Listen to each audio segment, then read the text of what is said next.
Graça e paz, querido. Aqui quem fala é o William Marques. Vamos dar início à primeira aula nesse curso teológico que fala sobre liderança cristã. Vamos lá. Antes de nós começarmos com os conceitos, nós vamos falar sobre liderança, vocação e qualidades essenciais de um bom líder. Eu gostaria que você, seminarista, meditasse bastante sobre duas cartas do apóstolo Paulo, 1 e 2 Timóteo e Tito.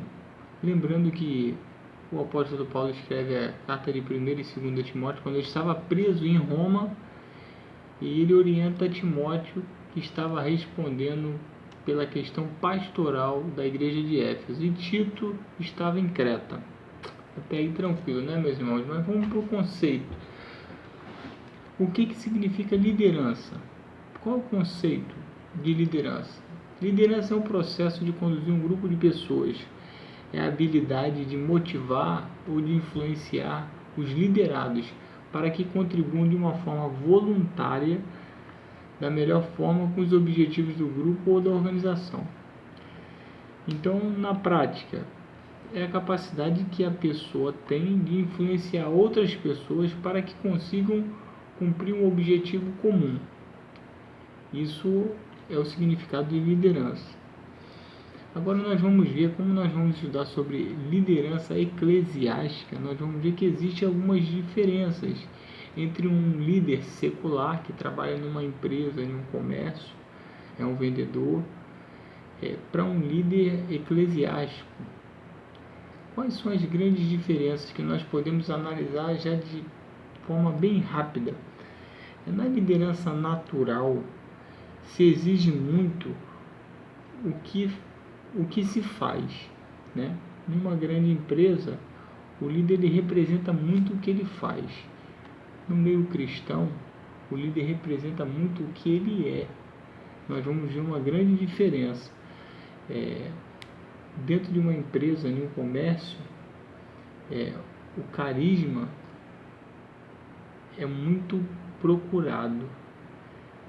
Ele tem um valor muito grande.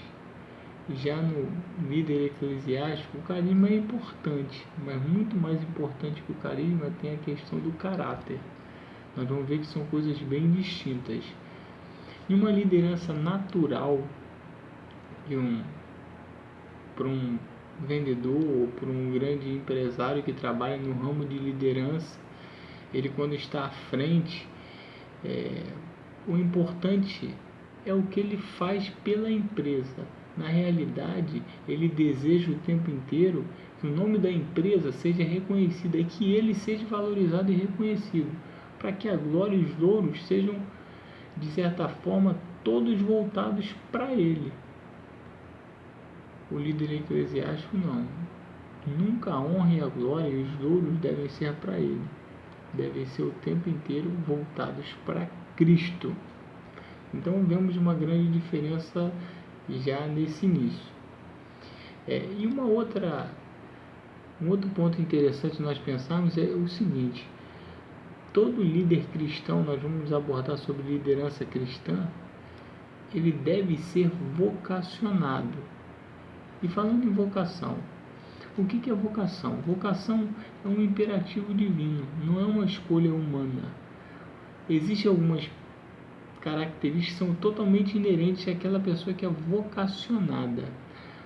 E eu paro para pensar com você da seguinte maneira: existem três classes de líderes que não têm mais credibilidade como outrora. As pesquisas apontam isso. E se eu falar, existem três categorias que são muito conhecidas. A primeira são políticos, a segunda são policiais e a terceira, que está em descrédito, são pastores. E aí vem a primeira pergunta que nós refletimos sempre. Os políticos servem para representar o povo com suas leis. A polícia serve para defender a população do perigo que vive às margens da sociedade.